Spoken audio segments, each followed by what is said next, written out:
Hello friends, मैं हूँ CA ममता चौधरी और आज इस वीडियो में मैं आपके साथ सेक्शन 194Q को डिस्कस करने वाली हूँ। तो आइए स्टार्ट करते हैं video. Section 194Q income tax act का जो नया सेक्शन है, जो कि 1 जुलाई 2021 से ऑलरेडी एप्लीकेबल हो चुका है, लेकिन अभी भी बहुत से लोगों को इसमें बहुत परेशानी हो रही है, बहुत दिक्कत हो रही है इसे समझने में, बहुत से डाउट आ रहे हैं। इसलिए मैंने ये वीडियो बनाया है, डिटेल में बनाया है। आप ये एंड तक देखिएगा तो आपको ये अच्छे से समझ में आ जाएगा सेक्शन 194Q क्या है। तो चलिए स्टार्ट करते हैं कि सेक्शन 194Q क्या है और किस पे एप्लीकेबल होता है। ये सेक्शन एप्लीकेबल होता है बायर पे, परचेसर पे, जो कि गुड्स परचेज करता है। लेकिन ऐसा नहीं है कि सारे बायर्स पे एप्लीकेबल होता है। कुछ कंडीशंस हैं, जो बायर उन कंडीशंस को फुलफिल करते हैं उन्हीं पे एप्लीकेबल होता है ये। तो आइए देखते हैं कि किस पे एप्लीकेबल होता है ये। तो ऐसे बायर जिनका इमीडिएटली प्रीसीडिंग प्रीवियस ईयर का टर्नओवर 10 करोड़ रुपए से ज्यादा था। इमीडिएटली प्रीसीडिंग प्रीवियस ईयर यानी कि जैसे अगर इस साल की हम बात कर रहे हैं, अभी फाइनेंशियल ईयर 21-22 में अगर आप अपनी परचेज 50 लाख से ऊपर हो रही है, अगर आपकी परचेज, और आप चेक करना चाहते हैं कि आप पे ये एप्लीकेबल है या नहीं है, तो आपको ये देखना होगा कि फाइनेंशियल ईयर 20-21 में यानी कि पिछले साल में आपका टर्नओवर अगर 10 करोड़ से ज्यादा था तो आप पे ये एप्लीकेबल होगा, अदरवाइज नहीं होगा। अब ये जो 10 करोड़ रुपए की थ्रेशोल्ड लिमिट है, इसकी कैलकुलेशन करते टाइम ये ध्यान रखना है आपको कि इसमें जो बिजनेस एक्टिविटीज हैं उससे रिलेटेड ग्रॉस रिसिप्ट या सेल्स या टर्नओवर ही ऐड करना है। अगर किसी की नॉन बिजनेस एक्टिविटीज से कोई भी रिसिप्ट आ रही है तो उसको ऐड नहीं करना है 10 करोड़ को कैलकुलेट करते टाइम। अब उसके बाद हम बात करते हैं कि ऐसे सेलर हो, कोई ऐसे सेलर भी हो सकता है कि जो एग्जम्प्ट है इनकम टैक्स एक्ट में, या पार्लियामेंट द्वारा उसको कोई पास करके रेजोल्यूशन कोई एग्जम्प्ट किया गया है, या फिर आरबीआई एक्ट में या किसी भी अदर एक्ट में वो एग्जम्प्ट है, तो क्या उस सेलर का आपको टीडीएस डिडक्ट करना है? तो नहीं। अगर एग्जम्प्ट है सेलर, पूरी तरह से उसकी इनकम फुल्ली एग्जम्प्ट है, तो आपको उसका टैक्स डिडक्ट नहीं करना है 194Q में।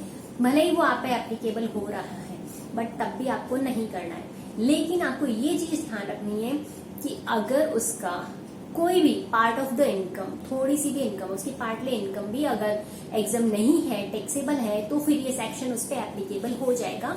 सो सेलर फुल्ली एग्जाम्प्ट होना चाहिए, तभी उस पर ये एप्लीकेबल नहीं होगा। अब बात करते हैं कि अगर कोई ऐसा बायर है जिसने बिजनेस ही इसी साल स्टार्ट किया है, तो ऐसे केस में क्योंकि लास्ट ईयर उसका कोई टर्नओवर ही नहीं था, तो 10 करोड़ से कम या ज्यादा की तो सिचुएशन ही अराइज नहीं होती है, तो उस बायर पे ये एप्लीकेबल नहीं होगा। यानी कि जो भी बायर है उनका जो इनकॉर्पोरेशन का, जो उनका फर्स्ट ईयर है बिजनेस का, तो उस ईयर में उनपे ये सेक्शन एप्लीकेबल नहीं होगा। अब उसके बाद हम बात करते हैं कि एनआरआई बायर है अगर कोई, तो क्या उसमें भी ये एप्लीकेबल है? तो देखिए, कोई भी एनआरआई बायर है और उसने अगर रेजिडेंट सेलर से परचेज करी है, तो उस केस में हमें ये देखना होगा कि उसकी ये जो परचेज है ये अगर इफेक्टिवली उसके परमानेंट एस्टेब्लिशमेंट से कनेक्टेड है, तब तो उस पर ये सेक्शन एप्लीकेबल हो जाएगा। लेकिन अगर उसकी जो परचेज है वो उसके परमानेंट एस्टेब्लिशमेंट से इफेक्टिवली कनेक्टेड नहीं है, तो फिर सेक्शन 194Q एनआरआई बायर पे एप्लीकेबल नहीं होगा। अब हम बात करते हैं कि सेक्शन 194Q कब एप्लीकेबल नहीं होगा। कुछ ट्रांजैक्शंस हैं जिन पे वो बिल्कुल भी एप्लीकेबल नहीं होगा, जैसे कि सिक्योरिटीज या कमोडिटीज का कोई भी ट्रांजैक्शन है और अगर वो ट्रेड किया गया है एक रिकॉग्नाइज स्टॉक एक्सचेंज से, या फिर वो एक रिकॉग्नाइज क्लियरिंग कॉर्पोरेशन के थ्रू क्लियर्ड या सेटल्ड हुआ है, तो उस सिचुएशन में 194Q एप्लीकेबल नहीं होगा। सिमिलरली कोई ऐसे ट्रांजैक्शन है जो कि इलेक्ट्रिसिटी में या रिन्यूएबल एनर्जी सर्टिफिकेट्स में या एनर्जी सेविंग सर्टिफिकेट्स में हुए हैं, और वो पावर एक्सचेंज जो कि रजिस्टर्ड है, ऐसे पावर एक्सचेंज जो रजिस्टर्ड है रेगुलेशन 21 ऑफ CERC में, और उनके थ्रू अगर ट्रेडेड हुए हैं ऐसे कोई भी ट्रांजैक्शन, तो उन पे भी सेक्शन 194Q एप्लीकेबल नहीं होता है, यानी कि उन पे TDS डिडक्ट नहीं करना है आपको। अब बात करते हैं हम कि हमें TDS डिडक्ट करना कब है एक्चुअल में, मतलब क्या लिमिट है इसकी। तो इसकी लिमिट है 1 साल में 50 लाख तक अगर आप पेमेंट कर रहे हैं किसी पर्टिकुलर सेलर को, 50 लाख तक की परचेज के अगेंस्ट में जब तक आपका पेमेंट हो रहा है तब तक आपको कोई TDS नहीं काटना है। जब आपका पेमेंट 50 लाख को क्रॉस कर लेता है, उससे ज़्यादा हो जाता है, तो जो एक्सेस अमाउंट है 50 लाख से ऊपर जो एक्सेस अमाउंट है आपको उसी पे 0.1% से TDS डिडक्ट करना है, उससे पहले नहीं करना है।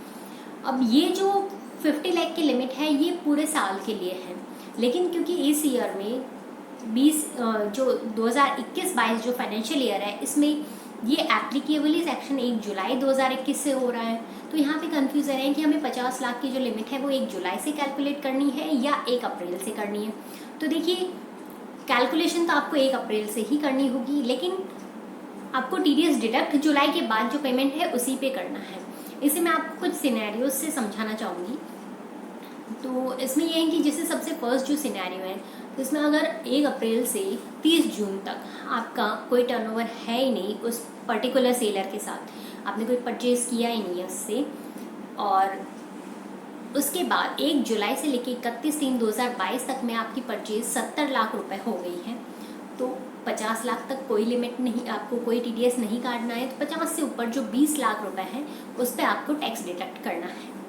अब सेकंड सिनेरियो में आते हैं कि अगर आपका जून तक जो परचेज है वो 30 लाख रुपए हो गई है, और उसके बाद जुलाई से लेकर मार्च 2022 तक आपकी 40 लाख हो गई है, तो जो जून तक 30 लाख हो गई है वो 50 लाख में कवर हो गई, फिर 20 लाख उसमें बच गए थे, तो जो जुलाई के बाद जो 40 लाख हुई है, तो उसमें जब फर्स्ट 20 जो होगी, फर्स्ट जो 20 लाख होंगे तब तक आपको जरूरत नहीं है टीडीएस डिडक्ट करने की, लेकिन उसके बाद जो नेक्स्ट आपके 20 लाख होंगे तो उन पे आपको टैक्स डिडक्ट करना पड़ेगा।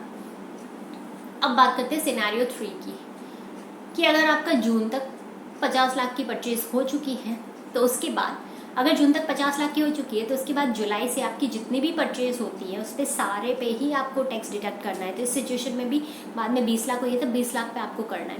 इनफैक्ट मैं तो ये कहूँगी आप ये देख लीजिए कि अगर आपकी जून तक 50 लाख हो चुकी है तो उसके बाद जितना भी हो रहा है आपको उस पर क्लियरली करना ही है, कुछ सोचना ही नहीं है। अब अगर बात करें कि जून तक 60 लाख की परचेज हो चुकी है, तो क्योंकि ये जो सेक्शन है ये एप्लीकेबल ही 1 जुलाई से हुआ है, तो अगर जुलाई से पहले जो 10 लाख एक्स्ट्रा जो हो चुकी है परचेज उस पर ये नहीं लगेगा ये सेक्शन, यानी कि जो 60 लाख जून तक हो चुकी है उसमें जो 10 लाख रुपए हैं 50 लाख से ऊपर के, उस पर आपको टीडीएस डिडक्ट नहीं करना है। आपको जो जुलाई से अब जो भी परचेज होगी उसी पे करना है। तो चाहे जून तक आपने कितनी भी परचेज की हो 50 लाख से ज़्यादा, वो आपको नहीं देखना है, बस आपको फिर ये ध्यान रखना है कि अब जुलाई से जो भी परचेज हो रही है उस पर सब पे ही आपको टैक्स डिडक्ट करना है। अब इसमें आते हैं कि टैक्स रेट क्या है यहाँ पे। तो यहाँ पे जो टैक्स रेट है वो 0.1% है, और ये आपको कब डिडक्ट करना है, तो ये आपको डिडक्ट करना है या तो जिस टाइम आप सेलर के अकाउंट में ये क्रेडिट कर रहे हैं अपनी बुक्स में, या फिर जब आप उसको पेमेंट कर रहे हैं। इन दोनों में से, पेमेंट या क्रेडिट दोनों में से जो भी सिचुएशन पहले हो रही है उसमें आपको टीडीएस डिडक्ट करना है। अब अगर कोई सेलर, वैसे तो रेट 0.1% है, लेकिन अगर सेलर ने अपना पैन नंबर ही आपको नहीं प्रोवाइड किया है तो उस केस में आपको टीडीएस 5% से डिडक्ट करना होगा। चलिए अब हम बात करते हैं कि जो जीएसटी कंपोनेंट होता है, जो हमारे परचेज बिल में, इनवॉइस में जो जीएसटी कंपोनेंट होता है, तो क्या उस पर भी हमको टीडीएस डिडक्ट करना है। तो देखिए जैसा कि अभी हमने देखा कि टीडीएस डिडक्ट करने की लायबिलिटी कब अराइज होती है हमारी, या तो जब हम अमाउंट को क्रेडिट कर रहे होते हैं सेलर के अकाउंट में, या फिर जब हम उसको पेमेंट कर रहे होते हैं। तो अगर हमने पहले क्रेडिट वाली सिचुएशन आ गई है और उस टाइम हमने टैक्स डिडक्ट किया है, तो उस सिचुएशन में हमको क्या करना है कि अगर उसमें जीएसटी कंपोनेंट अलग से इंडिकेट किया है सेपरेटली, तो उस केस में हमें जीएसटी पे नहीं टीडीएस डिडक्ट करना है, टैक्स डिडक्ट नहीं करना है। हमें ओनली जो टैक्सेबल वैल्यू है एक्सक्लूडिंग टीडीएस उसी पे हमको टैक्स डिडक्ट करना है। लेकिन अगर पेमेंट वाली सिचुएशन पहले आ गई और हम टैक्स का डिडक्शन पेमेंट के टाइम पे कर रहे हैं, तो क्योंकि पेमेंट में हमें नहीं पता होता है कि उसमें जीएसटी कंपोनेंट क्या है, अलग से नहीं, वो सेपरेटली इंडिकेट नहीं होता है, तो उस केस में पेमेंट वाले बेसिस में हमको पूरे पेमेंट अमाउंट पे ही टैक्स डिडक्ट करना होगा। अब उसके बाद हम बात करते हैं कि अगर एडवांस पेमेंट कर रहे हैं हम, तो क्या उस सिचुएशन में हमको 194Q में टीडीएस डिडक्ट करना है। तो हाँ बिल्कुल, क्योंकि एडवांस पेमेंट पहले होने वाली कंडीशन को फुलफिल कर रहा है। तो जैसे ही आप एडवांस पेमेंट कर रहे हैं, यानी आपका पेमेंट हो रहा है which ever is earlier from the credit, तो इसलिए आपको एडवांस पेमेंट करते टाइम पूरे एडवांस पेमेंट जो पूरा अमाउंट है उस पूरे पे आपको 0.1% से टैक्स डिडक्ट करना है अंडर सेक्शन 194Q। अब उसके बाद आता है कि परचेज रिटर्न की सिचुएशन में क्या होगा। तो देखिए परचेज रिटर्न जो हो रहा है, तो उससे पहले परचेज हो चुकी है और उस पर टीडीएस डिडक्ट हो चुका है, क्योंकि या तो क्रेडिट हो गया अमाउंट या फिर पेमेंट हो गया, दोनों में से कोई ना कोई सिचुएशन तो हो ही चुकी है।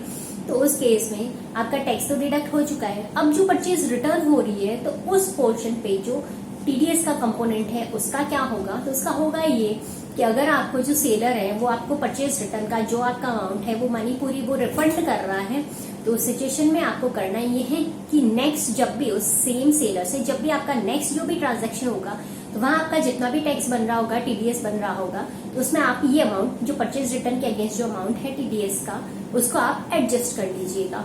और अगर वो आपको गुड्स ही उसके बदले में दूसरे गुड्स ही रिप्लेस करके दे रहा है तो तब तो कोई प्रॉब्लम ही नहीं है, आपको कुछ भी करने की जरूरत नहीं है। तो ये तो होता है परचेज रिटर्न की सिचुएशन। अब उसके बाद बात करते हैं कि कभी कभी क्या होता है, जैसे सेक्शन एक और सेक्शन है 206C सबसेक्शन 1H जो कि टीसीएस का सेक्शन है। उसमें क्या होता है, उसमें सेलर पे होता है लायबिलिटी कि उसको टैक्स कलेक्ट करना है अगर उसका टर्नओवर 10 करोड़ रुपए से ज्यादा है। अब ऐसी सिचुएशन आ गई कि जहां पे बायर का टर्नओवर 10 करोड़ से ज्यादा है, सेलर का भी टर्नओवर 10 करोड़ से ज्यादा है, यानी बायर पे 194Q एप्लीकेबल हो रहा है, सेलर पे 206C सबसेक्शन 1H एप्लीकेबल हो रहा है। तो क्या बायर और सेलर दोनों ही, बायर टीडीएस काटेगा सेलर टीसीएस कलेक्ट करेगा? नहीं, ऐसा नहीं होगा। उस सिचुएशन में हमें टीडीएस का जो सेक्शन है 194Q उसे प्रेफरेंस देनी होगी और टीडीएस डिडक्ट किया जाएगा। और जैसे ही बायर टीडीएस डिडक्ट कर लेता है तो उसके बाद जो सेलर है उस पर टीसीएस कलेक्ट करने की लायबिलिटी खत्म हो जाती है, वो सेक्शन 206C सबसेक्शन 1H के परव्यू से बाहर आ जाता है। अब उस पर कोई लायबिलिटी नहीं है कि वो टीसीएस कलेक्ट करे। लेकिन अगर कभी बाय चांस कोई ऐसी सिचुएशन हो जाए कि जहां पे बायर के टैक्स डिडक्ट करने से पहले ही सेलर ने टीसीएस कलेक्ट कर लिया है, तो फिर उस सिचुएशन में बायर 194Q से बाहर आ जाएगा, उसको फिर से टीडीएस डिडक्ट करने की जरूरत नहीं रहेगी। ये एक रिलैक्सेशन दिया गया है, लेकिन ये इसीलिए दिया गया है क्योंकि जो टीडीएस है 194Q का उसकी रेट और जो टीसीएस है under section 206C subsection 1H उसमें जो टीसीएस की रेट है दोनों ही 0.1% यानी कि सेम है, तो इसलिए ये रिलैक्सेशन दिया गया है। लेकिन जैसे कि एक और सेक्शन है टीडीएस का 194O, तो जब 194O, 194Q and 206C 1H ये तीनों एक साथ अगर सिचुएशन आ जाती है तो उस केस में क्या करना है, क्योंकि उसकी रेट अलग होती है, तो वो हम हमारे नेक्स्ट वीडियो में डिस्कस करेंगे। तो अगर आपको उसमें कोई दिक्कत है तो हमारा नेक्स्ट वीडियो आप देखिएगा। अब ये तो हो गए सारे प्रोविजन, सारे कंडीशंस, सब कुछ हो गया। अब लास्ट में बात आती है कि चलो पता भी चल गया, हमको टीडीएस डिडक्ट करना चाहिए था, या बाय चांस नहीं पता चला और हम भूल गए, हमने नहीं किया, तो उस केस में क्या होगा? तो उस केस में होगा ये कि आपको जो अमाउंट जिसपे कि आपका टीडीएस बन रहा था आपको डिडक्ट करना चाहिए था, उसका 30% सेक्शन 40 सबसेक्शन A में डिसअलाउ हो जाएगा, आपको एक्सपेंस डिसअलाउ हो जाएगा उतना, यानी कि आपका प्रॉफिट बढ़ जाएगा, आपकी इनकम बढ़ जाएगी। जैसे कि मैं आपको एक एग्जांपल से समझाती हूँ। सपोज कि आपने परचेज किया है 55 लाख का टोटल, तो 5 लाख पे आपको टीडीएस डिडक्ट करना था 0.1% से, जो कि होता है 500 रुपए, 500 रुपीज। लेकिन आप भूल गए, आपने वो डिडक्ट नहीं किया, या आपने डिडक्ट तो कर दिया लेकिन आपने वो डिपॉजिट नहीं किया टाइम। तो उस केस में क्या होगा कि 5 लाख रुपए जिसपे आपको टीडीएस डिडक्ट करना चाहिए था उसका 30% यानी कि 1,50,000 रुपए, 1,50,000 रुपीज आपको डिसअलाउ हो जाएंगे। आपकी प्रॉफिट, आपकी इनकम बढ़ जाएगी 1.5 लाख रुपए से। फिर बाद में जब भी आप वो टैक्स डिडक्ट कर लेंगे जिस भी ईयर में, आगे वाले ईयर में, तो उस ईयर में ये जो एड बैक हुआ है आपका, ये वापस आपको अलाउ हो जाएगा एज एक्सपेंस। बट एक ईयर में, जिस ईयर में आपका हो रहा है उस ईयर में तो आपको लॉस हो गया, आपकी इनकम भी बढ़ गई। तो इसलिए आपसे ये मैं कहना चाहती हूँ कि आप ये जो सेक्शन 194Q है इसे सीरियसली लीजिएगा, इसे लाइटली मत लीजिएगा, क्योंकि 30% छोटा अमाउंट नहीं होता है, 0.1% ही तो डिडक्ट करना है हमको। तो चलिए, इसी के साथ ये वीडियो एंड होता है। आई होप आप सबको ये वीडियो पसंद आया होगा और 194Q जो सेक्शन है वो अच्छे से क्लियर हो गया होगा। अगर आपको कोई भी डाउट है तो आप कमेंट बॉक्स में लिखिए, हम आपको रिप्लाई करेंगे। और आपको हमारा वीडियो पसंद आया है तो उसे अपने फ्रेंड्स के साथ शेयर कीजिए, लाइक कीजिए, और आप हमारा आगे के भी वीडियो, कोई और वीडियो भी देखना चाहते हैं तो हमारे चैनल को सब्सक्राइब कीजिए ताकि आपको टाइमली नोटिफिकेशंस मिलते रहे। Okay, thank you.